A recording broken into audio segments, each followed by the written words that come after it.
Pemirsa, lagi-lagi Trump kembali mengancam Iran. Kali ini Trump mengancam akan menyerang pembangkit listrik Iran jika tidak segera membuka Selat Hormuz. Meski demikian, Iran tidak takut dengan ancaman Amerika Serikat dan justru mengancam balik akan memblokade Selat Bab al-Mandeb.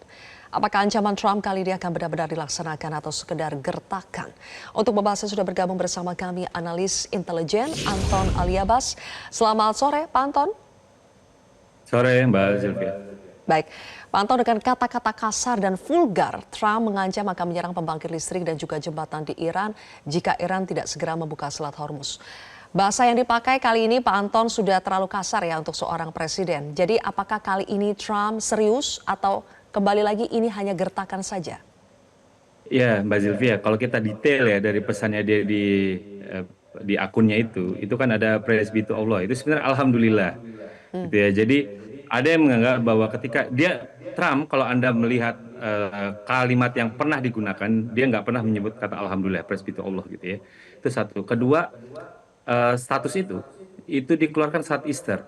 Gitu. Jadi ada banyak yang menganggap, jadi kalau misalnya ini seperti yang ditanyakan, praise be to Allah gitu ya.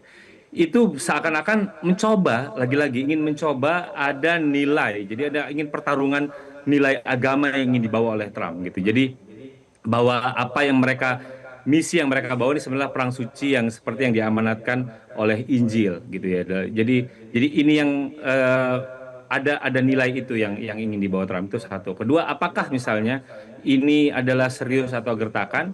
Pertama, jelas beberapa waktu lalu jembatan sudah diserang, itu satu.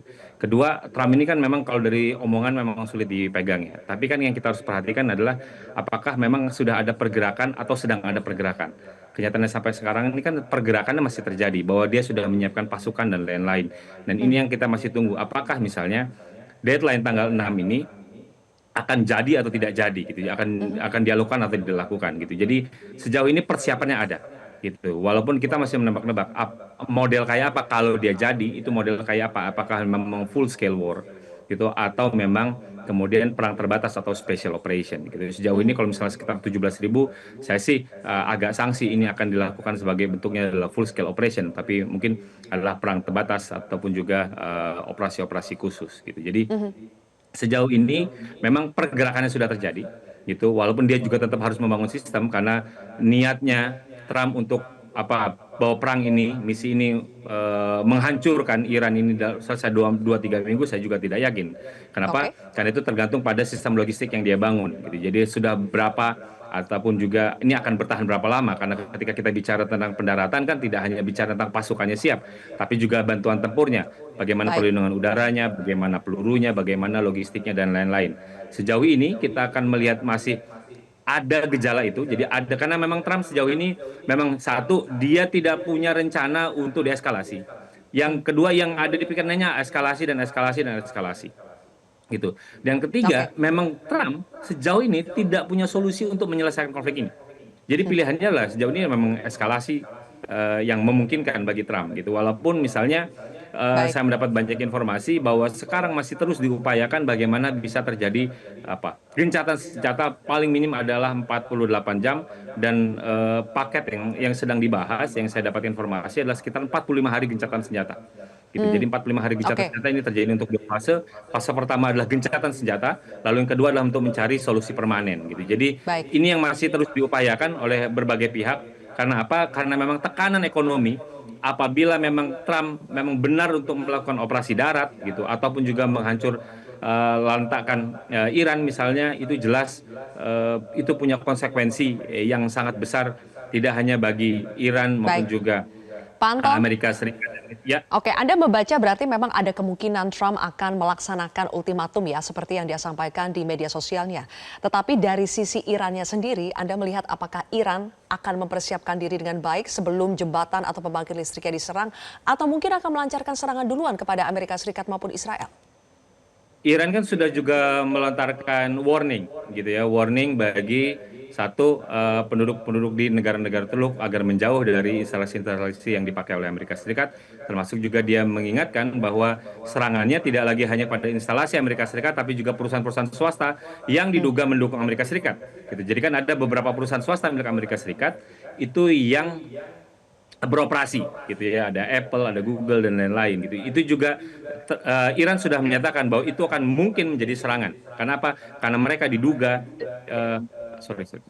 Karena mereka diduga apa namanya melakukan eh, bantuan, memberikan bantuan kepada eh, militer Amerika Serikat gitu. Jadi karena itulah kemudian menjadi penting untuk nanti kita melihat apakah misalnya dari dari Iran sendiri itu akan sangat siap atau tidak siap. Itu, Mbak Oke. Zulfia. Oke, Pak Anton, penasihat senior pemimpin tertinggi Iran seperti berita kami tadi ya, Ali Akbar Velayati membalas ultimatum Trump itu dengan balik mengancam akan memperluas lagi eskalasi, salah satunya dengan mengancam akan memblokade Selat Bab El Mandeb. Apa dampaknya Pak Anton jika Selat Bab El Mandeb ini juga diblokade? Ya, tentu saja kalau udah Selat El Mandeb itu diblokir ya. Oke, kalau selama ini Selat Bab al-Mandeb itu dikuasai oleh Houthi, apakah Iran punya otoritas untuk bisa memblokade selat ini?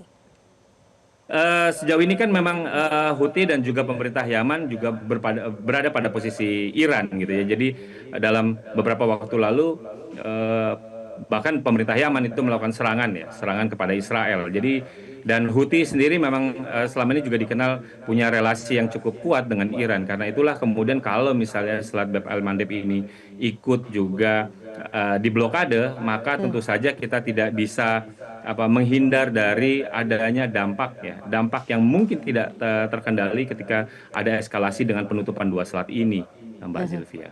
Oke, Panton dengan pernyataan terakhir Trump di media sosialnya itu, menurut Anda apakah Trump akan semakin ditinggalkan oleh NATO dan juga negara-negara teruk? Karena banyak yang sudah menilai bahwa pernyataan Trump itu sangat tidak stabil secara mental, delusional, ada juga yang mengatakan seperti itu, sehingga tidak bisa dipegang omongannya. Dan ini sangat berbahaya buat NATO dan juga negara-negara kawasan.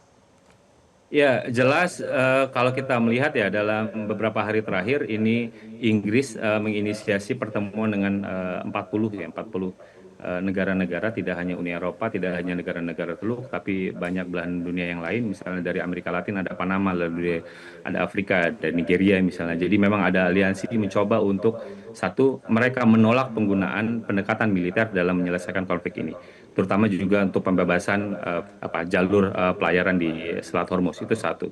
Kedua, mereka juga berpikir bagaimana kemudian semua tekanan ataupun semua opsi yang dilakukan adalah non koersif atau non militer. Jadi mereka menggunakan pendekatan untuk politik, ekonomi dan juga sanksi-sanksi yang lain, itu menjadi pilihan. Dan koalisi ini jelas punya standing point yang cukup clear, yakni mereka menolak penggunaan kekuatan senjata. Jadi bagi saya ini menjadi penting bahwa ini sinyal satu bahwa posisi mereka bertolak belakang dengan Amerika Serikat. Kedua, ketika ini diinisiasi oleh Inggris dan juga sejumlah negara Eropa termasuk Prancis misalnya, ini juga adalah sebuah sinyal, sebuah tahapan awal mereka untuk bersiap-siap kalau Amerika meninggalkan Eropa dalam posisi meninggalkan NATO, karena ini kan sinyal juga yang dilontarkan oleh Trump bahwa Trump ingat apa yang diperlakukan oleh negara-negara Eropa karena mereka tidak ingin mendukung. Lalu juga Trump juga memberi sinyal bahwa dia ingin keluar dari NATO. Dia dari pihak Amerika Serikat kan sudah jelas kalau perang antara Amerika Serikat dan Iran dianggap inilah bukan perang kita, maka Amerika Serikat juga berhak untuk menyatakan bahwa perang antara Rusia dan Ukraina itu juga bukan perang Amerika Serikat. Kenapa kita tidak bisa untuk bersikap yang sama? Jadi memang ada konteks ya, ada konteks di mana beberapa negara Eropa dan juga di seluruh NATO itu punya standpoint yang jelas. Mereka menolak keterlibatan dalam operasi militer. Bahkan mereka berpikir ketika kita bicara dalam pertemuan 40 negara itu, mereka berpikir untuk penguatan penggunaan kekuatan militer, tapi dilakukan adalah pasca dari konflik ini mereda. Jadi bagaimana untuk mengamankan Selat Hormuz, mereka sudah berpikir untuk penggunaan kekuatan militer, tapi mereka tidak pernah berpikir untuk ikut serta dalam perang ini. Jadi bagi saya Ya. memang menjadi menarik ketika kita bicara, teman juga Mbak Zilvia menyinggung soal ini bagaimana NATO, Amerika Ya. Serikat dan juga ada sikap yang sedikit bertolak belakang, karena kalau misalnya kita berbicara pada NATO kan jelas kalau ada satu yang diserang maka semestinya semuanya ya, ikut membantu. Masalahnya kan ketika mereka kemudian membuat garis batas yang jelas bahwa ini bukan perang kita. Itu Mbak Zilvia. Oke, kalau begitu Pak Anton, Anda membaca arah dari aliansi yang dibentuk oleh Inggris ini dengan pertemuan 40 negara tersebut ya. Arahnya itu apakah nanti akan ada proposal baru yang ditawarkan kepada Iran yang sebetulnya adalah diplomasi ya, supaya negara-negara yang lain yang bukan musuh Iran itu bisa lewat dengan leluasa di Selat Hormuz? Ya, kalau kita mengikuti pendapatnya dari Presiden Macron, Presiden Prancis, itu kan dia bilang bahwa satu, eh, opsi militer itu tidak pernah dipikirkan, itu satu. Kedua, Presiden Macron juga apa namanya memberikan apa secara implisit bahwa kalau kita ingin berbicara untuk bagaimana kita bisa lewat Hormuz, maka mau tidak mau kita harus bernegosiasi langsung dengan Iran. Gitu. Walaupun di sisi lain itu kan juga cukup pelik ya, karena kenapa? Karena dari awal Uni Eropa dan juga negara-negara anggota NATO kan memang juga kadang ada ambiguitas dalam sikapnya. Jadi satu sisi mereka tidak ingin ikut berperang, tapi di sisi lain mereka nggak mau mengutuk serangan Amerika Serikat terhadap Iran. Kenapa? Karena mereka tidak mau kemudian dianggap mereka ikut apa mendukung rezim Iran gitu. Jadi memang sedikit banyak mereka punya posisi dilematis. Tapi kali ini saya pikir apa yang harus disiapkan adalah ya tentu saja bagaimana kemudian koalisi ini kemudian dia bisa untuk apa namanya membuat garis batas yang jelas bagaimana Baik. mereka bisa berbeda dengan Amerika Serikat sehingga pelayaran mereka tidak terganggu. Apalagi Amerika Serikat kan sudah jelas menyebutkan saya tidak mau ikut campur soal Selat Hormuz. Kalau misalnya Ya. Inggris butuh minyak, ambil sendiri di sana gitu. Jadi saya akan pergi ya pergi saja. Saya tidak akan pernah mengurusi Hormuz. Urusin saja sama negara-negara yang butuh di sana. Jadi kan itu juga merespons itu. Jadi memang menarik untuk kita lihat bagaimana nanti kelanjutan dari koalisi ini. Apakah koalisi ini cukup serius untuk kemudian punya formulasi, punya proposal Baik. khusus misalnya kepada Iran atau tidak, Mbak Zilvia? Oke, Pak Anton, di tengah ancaman Trump akan menyerang pembangkit listrik dan juga jembatan di Iran, kita mendengar yang terbaru adalah Chief of Intelligence IRGC Iran, yaitu Majid Khademi terbunuh dalam serangan Amerika Serikat Israel. Pertanyaan saya, mengapa Majid ini yang menjadi target agresi dan apakah ini akan melemahkan perlawanan Iran? Ya, pertama jelas Pak Majid adalah salah satu tokoh ya, salah satu tokoh yang punya posisi. Karena itulah kemudian kalau misalnya kita bilang target militer, tentu dia adalah salah satu target militer, itu satu. Kedua, apakah itu kemudian punya dampak atau tidak dampak? Kita bisa lihat bahwa sejak dari awal perang ini, Amerika Serikat bersama Israel kan berhasil apa namanya membunuh ya beberapa pemimpin puncaknya yang dimiliki oleh Iran. Tapi kenyataannya sampai hari ini Iran masih tetap bisa bertahan. Karena apa? Karena memang Iran itu sudah menyiapkan sistem yang namanya mosaik ya, mosaik sistem di mana mereka mencoba mendesentralisasi sistem pertahanannya. Jadi mereka tidak lagi hanya bertumpu pada satu dua pimpinan gitu. Jadi ketika ada pimpinan puncaknya yang menjadi korban atau gugur, mereka tidak lagi kemudian bahwa perlawanannya akan berhenti. Justru apa namanya regional jadi atau lokal-lokal itu tetap bisa apa namanya melakukan serangan balasan dan itu yang sudah ditunjukkan sekarang gitu. Jadi meskipun pemimpin puncaknya Ayatollah Khomeini dan lain-lain itu Ya. sudah berhasil untuk dibunuh oleh Amerika Serikat, perlawanan hari ini tetap bisa berlangsung. Kenapa? Karena sistem pertahanan mereka dibangun terdesentralisasi.